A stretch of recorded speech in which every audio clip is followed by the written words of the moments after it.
Hello viewers, আমার YouTube চ্যানেলে সবাইকে স্বাগত জানাই।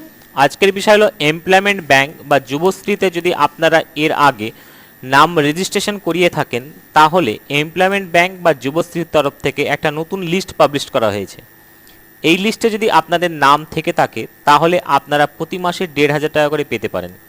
তো এই লিস্টটা আপনারা কোথায় থেকে পাবেন, ওই লিস্টে যদি আপনার নাম থাকে তাহলে কি করতে হবে, বিস্তারিত এই ভিডিওতে আলোচনা করব। তো ভিডিওটি আপনারা শেষ পর্যন্ত দেখুন, তাহলে সব কিছু বুঝতে পারবেন। তো ভিডিওটি এগোনোর আগে আপনাদের কাছে ছোট্ট একটা রিকোয়েস্ট আছে। আমার চ্যানেল যারা এই ভিডিওটি নতুন দেখছেন, তারা নিচে যে সাবস্ক্রাইব বাটনটা আছে সেটা ক্লিক করে দিন। এর পাশে একটা বেল আইকন থাকবে, সেটাকে অবশ্যই অন করিয়ে নিন। যখন আমি এরকম ভিডিও পোস্ট করব, সঙ্গে সঙ্গে আপনার কাছে নোটিফিকেশন চলে যাবে ভিডিওটি দেখার জন্য। চলুন শুরু করা যাক আজকের এই ভিডিও। তো প্রথমে আপনাকে এমপ্লয়মেন্ট ব্যাংক বা যুবশ্রীর অফিসিয়াল ওয়েবসাইটে চলে আসতে হবে। আপনারা গুগলে গিয়ে লিখতে পারেন এমপ্লয়মেন্ট ব্যাংক, দেখবেন প্রথমেই চলে আসবে, সেখানে ক্লিক করতে পারেন, বা আপনারা ডেসক্রিপশন বক্সে লিঙ্ক দেওয়া থাকবে, সেখানে ক্লিক করে এই পেজে আসতে পারেন। তো এটা হচ্ছে এমপ্লয়মেন্ট ব্যাংকের অফিসিয়াল পেজ। তো এইখানে আপনাকে নতুন একটা লিস্ট দিয়েছে, সেই লিস্টটা প্রথমে ডাউনলোড করতে হবে। তো ডাউনলোড করার আগে আপনাদের দেখিয়ে দিই, এমপ্লয়মেন্ট ব্যাংক থেকে একটা নোটিশ দেওয়া রয়েছে। তো এখানে একটা নতুন একটা লিস্ট দেওয়া হয়েছে, ওয়েটিং লিস্ট। এই লিস্টে যাদের নাম রয়েছে বা নাম থাকবে, তাদেরকে আপনার 22/4/2025 থেকে 21/5/2025 মধ্যে একটা অনলাইনে ফর্ম ফিল আপ করতে হবে যদি নাম থাকে। অ্যানেক্সার 1 আপনার এখানে ফর্ম ফিল আপ করতে হবে, তারপরে অ্যানেক্সার 2 একটা ফর্ম রয়েছে সেটা, আর তার সঙ্গে কিছু ডকুমেন্ট রয়েছে, সেই ডকুমেন্টগুলো নিয়ে আপনাকে জমা করে আসতে হবে।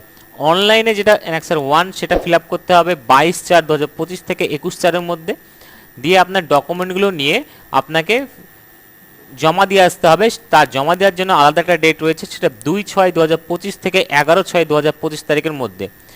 আপনারা যেখানেই ফর্মটা ফিল আপ করুন না কেন, করার পরে আপনাকে নিকটবর্তী যে এমপ্লয়মেন্ট এক্সচেঞ্জ অফিস রয়েছে সেখানে গিয়ে আপনাকে পুরো ডকুমেন্ট আপনাকে জমা করে আসতে হবে। এবার লিস্টটা কোথায় পাবেন সেটা আপনাকে দেখিয়ে দিই। এর জন্য আপনাকে একটু উপরের সাইডে আসতে হবে, যে আপনারা দেখবেন এখানে লেখা রয়েছে view Yuvashree new waiting list, এখানে আপনাদের ক্লিক করতে হবে। ক্লিক করার সঙ্গে সঙ্গে আপনারা দেখবেন একটা পিডিএফ ফাইল আপনার এখানে ডাউনলোড হয়ে যাচ্ছে। তো ডাউনলোড যখনই হয়ে যাবে, আপনারা এখানে ওপেন করে নেবেন।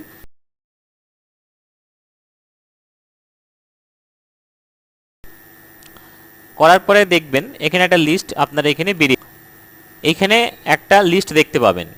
এই লিস্টে আপনার প্রথমে নাম দেওয়া থাকবে, তারপরে এনরোলমেন্ট নাম্বার, তারপরে ডিস্ট্রিক্ট নেম আর সাব ডিভিশন। তো সেক্ষেত্রে আপনার নাম এরকম করে আপনারা একটা একটা করে আপনারা চেক করতে পারেন, কিন্তু এই জন্য আপনাকে প্রচুর সময় লেগে যাবে চেক করার জন্য। সেক্ষেত্রে শর্টকাট পদ্ধতি, আপনার মোবাইল বা পিসিতে যেখানেই আপনারা এটা দেখেন না কেন, আপনার সেখানে একটা ফাইন্ড অপশন থাকবে। আপনারা যদি কম্পিউটারে করেন তাহলে কিবোর্ড থেকে Ctrl+F কি করবেন, দেখবেন এটা লেখার জায়গা চলে এসেছে। আপনারা নাম দিয়েও সার্চ করতে পারেন, কিন্তু সেক্ষেত্রে আপনার একই নামে যদি অনেক কটা থাকে তাহলে সব কটাই দেখাবে।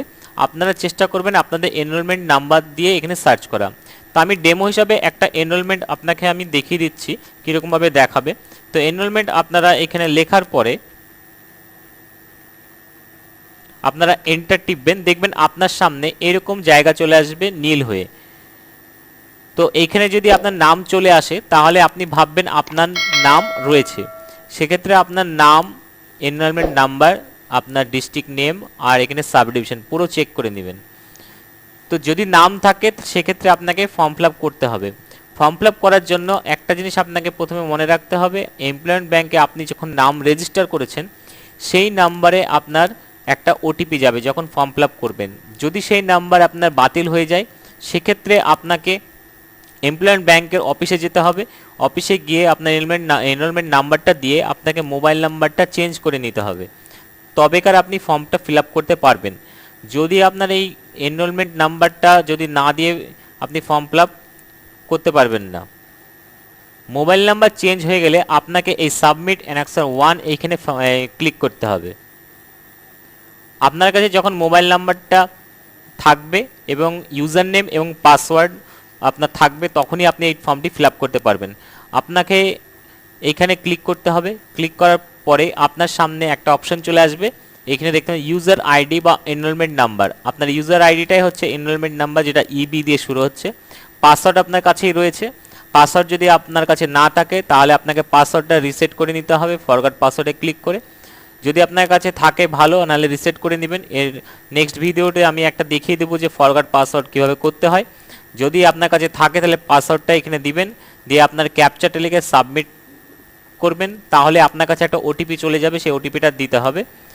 তারপরে আপনি কাজটা করতে পারবেন, ফর্মটা ফিল আপ করতে পারবেন। ফর্মটা ফিল আপ করার পরে একটা প্রিন্ট আউট নিতে হবে, তার সঙ্গে অ্যানেক্সার 2টা নিতে হবে, দিয়ে তার সঙ্গে সাপোর্টিং যে ডকুমেন্টগুলো রয়েছে ব্যাংকের বই, Aadhaar card, voter card, PAN card, তিনটের মধ্যে যে কোনো একটা, এডুকেশন কোয়ালিফিকেশন যা রয়েছে আপনার পুরো অরিজিনাল সেগুলো সঙ্গে করে নিয়ে যেতে হবে।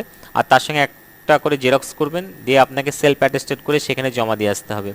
তারপরে আপনার এই ফর্মটি পুরো কমপ্লিট হবে। তারপরে আপনার প্রতি মাসে আপনার অ্যাকাউন্টে 1,500 টাকা করে ঢুকে যাবে। তো আশা করি পুরো তথ্য দিতে পেরেছি। যদি কোনো অসুবিধা হয় কমেন্ট বক্সে অবশ্যই কমেন্ট করবেন, তার আমি অ্যান্সার দিব। ভিডিওটি শেষ পর্যন্ত দেখার জন্য ধন্যবাদ। আজকে পর্যন্তই।